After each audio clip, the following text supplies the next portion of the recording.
네, 안녕하세요. 이경태입니다.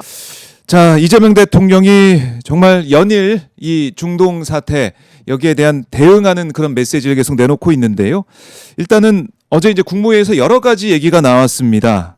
주한미군의 방공 자산이 중동으로 반출된 이 상황에 대해 이재명 대통령의 설명이 나왔는데 이게 사실 패트리엇 포대뿐만 아니라 사드 체계 일부도 중동에 재배치한다. 이런 외신 보도가 나온 상황에서 이재명 대통령의 언급이 있었네요.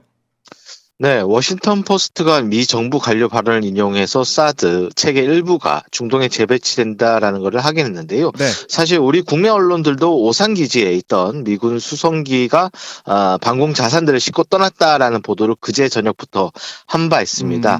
사실 이게 정부 입장에서는 좀 난감할 수 있는 사안인데요. 네. 사실 일주일 전에도 같은 질문이 좀 있었어요. 그런데 그때 청와대 쪽에서 주한미군 전력 운용에 대해 항상 협의는 하지만 우리 정부가 구체적으로 먼저 밝힐 수는 없다 이런 입장을 내놓은 바 있거든요. 네. 그래서 이번에도 청와대 공식 입장은 언급하는 게 적절하지 않다랍니다.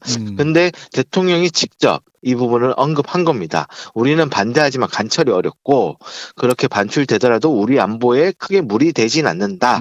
뭐 이렇게 직접 설명을 한 건데 네.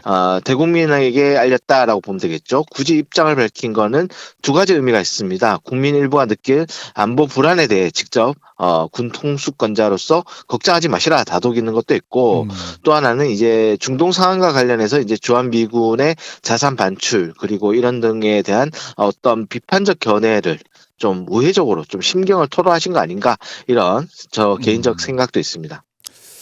그래요. 우리 안보에는 문제가 없다. 뭐 이게 중요하다 이렇게 볼 수가 있겠고요.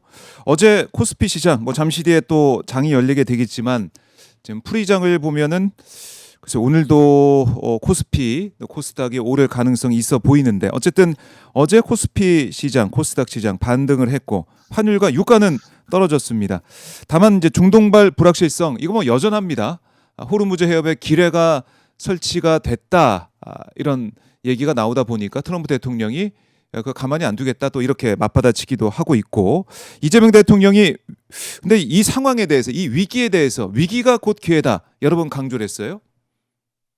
네, 대통령이 좀 즐겨 쓰는 표현이 시험이 어려워지면 나만 어려워지는 게 아니다. 네. 다 어려워지는 거니까 평소 얼마나 준비했는지가 결과를 판가름한다. 뭐 이런 얘기를 많이 하시는데 네. 이번에도 마찬가지입니다. 위기는 당연히 극복해야 하는 것이고 어떻게 잘 정리할지로 진정한 실력을 입증하자. 뭐 이런 공직자들 더욱 복돋는 채찍 같은 말을 했는데요. 네. 일단 두 가지 정도 크게 방향을 잡았습니다. 주식시장 지금 중동이라는 외부 변수로 조정 들어갔을 때 주가 누르기 방지법이라든가 일찍이 방향성을 밝혔던 제도 개선을 더 단단히 다지자. 이런 부분 그리고 재생에너지 전환 추경을 통해서 예산을 지원할 수도 있다. 네. 속도전을 해보자. 뭐 이런 주문을 했습니다. 그래요. 위기가 곧 기회다. 우리가 이 위기를 넘어서 기회를 만들어낼 수 있다.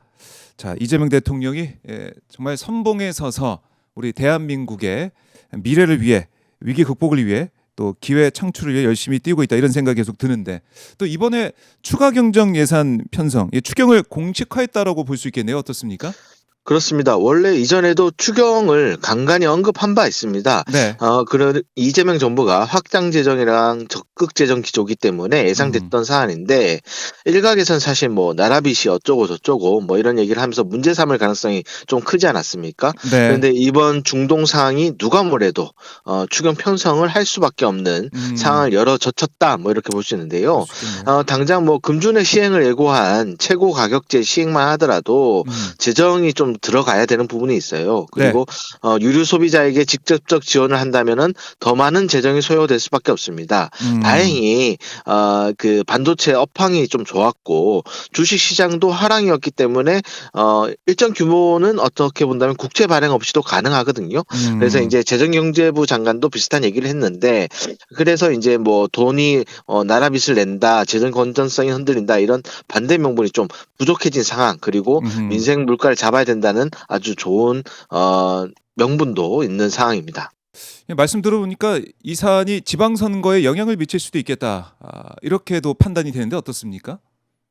네, 그렇습니다. 중동 상황이 언제 어떻게 될지 모르겠지만 예산은 적시에 적용돼야 되지 않습니까? 그래서 네. 이런 점 등을 감안할 때 상반기 추경, 뭐 언론에서는 이제 벚꽃 추경이라고 표현을 음. 하는데요. 편성이 불가피합니다.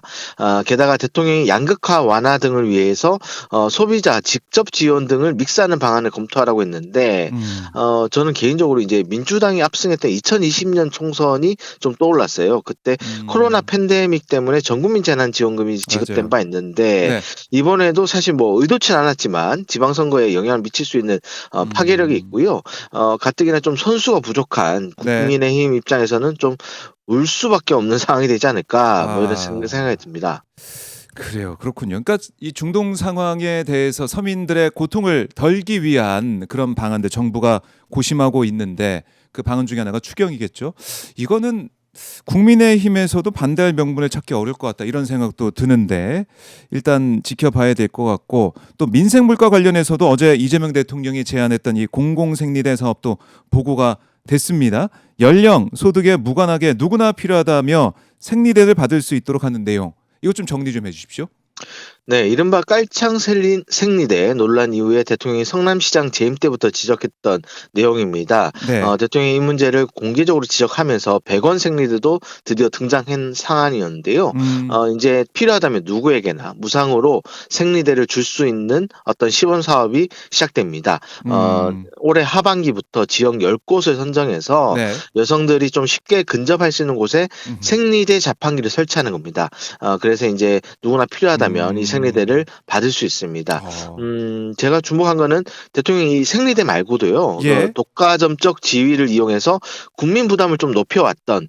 공공재에 가까운 필수품을 좀 더 찾아봐라. 각 부처에서 좀 신경을 써달라. 예. 뭐 이런 또 얘기도 있다. 했거든요. 음. 예, 그러니까 물가가 높아진 배경에는 이런 어떤 독과점적 지위를 이용한 것들이 네. 좀 쌓이고 쌓였기 때문에 그럴 수 있을 것이다. 뭐 이런 음. 생각을 하신 것 같아요. 그리고 정부 내 민생 물가 점검 TF가 있는데 네. 거기에도 민간인을 좀 많이 참여시켜서 의견을 받아봐라. 뭐 이런 얘기도 음. 했습니다. 그래요. 더 나은 아이디어 또 정책이 나올 거라고 생각이 듭니다. 자, 이렇게 이재명 대통령이 이 연일 이 중동 위기에 대응하기 위해서 회의를 주재하면서 또 물가 대책을 논의하면서 열일하고 있는데 이런 가운데 이제 어제 이 장인수 기자의 이른바 이재명 대통령 최측근의 뭐 공소 취소 타진선 이렇게 불러야 될까요? 이게 지금 뭐 나오면서 여러 가지 야권에서 그렇고 언론에서 그렇고 분석과 또 입장이 나오고 있는데 청와대 입장이 좀 나온 게 있습니까? 어떻습니까? 제가 여러 경로로 얘기를 했는데 네. 이게 보도가 될 수 있을 정도의 정제된 이야기들이 없어요. 정돈되지 않았는데 다만 음. 한 가지 확실한 건 이제 불쾌하다라는 게 분명하고요. 그리고 이제 불쾌하다. 네, 입증되지 않은 주장이 이제 그러니까 입증되지 않은 주장인데 여기에 음. 대해서 소위 말하는 음모론인데 굳이 청와대가 이거에 대해서 입장을 표명해야 되느냐 음. 뭐 이런 불쾌하다 이런 입장들이거든요. 거의 음음. 그러니까 사실 대통령이 에, 공소 취소를 검찰에게 거래하려고 했다라는 건 사실 네. 어떻게 본다면 지금까지 있었던 검찰 개혁의 진정성을 뒤흔드는 그런 음. 주장이기 때문에 상당히 청와대 입장에서는 불쾌할 수밖에 없는 것이고 예. 특히 그것이 지금 여러 경로로 사실 합당 이슈부터 해서 좀 갈등을 키워왔던 뉴스 음. 공장에서 나왔다는 점에서 약간 좀 그런 부분들에 대한 어떤 음. 좀 불쾌함도 곁들여져 있습니다. 그러니까 사실 갈등을 자꾸 키우는 거 아니냐 이런 네. 불만이 좀 있는 건데요. 정돈된 입장이 나오기는 쉽지 않을 것 같고요. 앞서 말한 대로 정리되지 않은 어떤 주장이기 때문에 네. 하지만 사실이 아니다라는 입장은 청와대의 전반적인 기류인 것 음. 같습니다. 아무래도 뭐 브리핑이 진행되는 가운데 기자들이 관련해서 계속 질문할 것 같은데 청와대에서는 뭐 공식적으로 여기에 대해 뭐 정색하고 반응하거나 이런 입장이 나오기는 뭐 쉽지 않아 보이기도 하고. 어. 일단은 이제 청와대가 가장 예. 지금 우선순위로 보고 있는 거는 중동이에요. 음. 그러니까 매일 아침에 지금 뭐 비서실장 주재로 하는 현안 점검 회의 때도 네. 중동 상황을 보고 있고 음. 뭐 각 수석실도 각 수석실과 연관된 중동 상황들을 점검하는 일들을 주로 하고 있습니다. 네. 그런데 지금 사실 대통령께서 검찰 개혁 관련해서는 어떤 어 이 외과 시술적 교정 그리고 자신과 주장이 다르다고 해서 반격이라 치부하지 말고 토론을 하자, 수기를 하자 이런 어떤 입장의 가이드라인 가르마를 좀 탄 거 아닙니까? 네. 그럼에도 불구하고 이 산발적으로 논란을 계속 불러일으키는 음. 이런 부분들이 제기되면서 청와대 참모들의 입장에서는 상당히 이제 불쾌하고 오히려 일을 돕지 않는다라는 그런 불만이 음. 쌓이고 있다. 뭐 이런 저 개인적인 평가 반응, 네. 저의 취재 그런 것들이 있습니다. 아. 예. 그래요. 알겠습니다. 청와대 기류까지 저희가 정리해 봤습니다. 오늘 이재명 대통령 일정은 어떻게 됩니까? 네, 오늘 존 마하마 가나 대통령이 실무 방한을 하는데요. 네. 한 가나 대통령끼리 이제 정상회담이 진행될 예정입니다. 어, 음. 아프리카 정상이 대통령 우리 이재명 정부 출범 이후 방한하는 게 처음이에요. 네. 그래서 이번 회담에서는 교역, 투자, 뭐 해양 안보, 재외국민 보호 등에 대한 어떤 실질적인 협력 강화 방안 등이 논의될 예정입니다.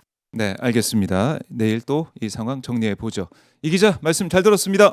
네, 감사합니다.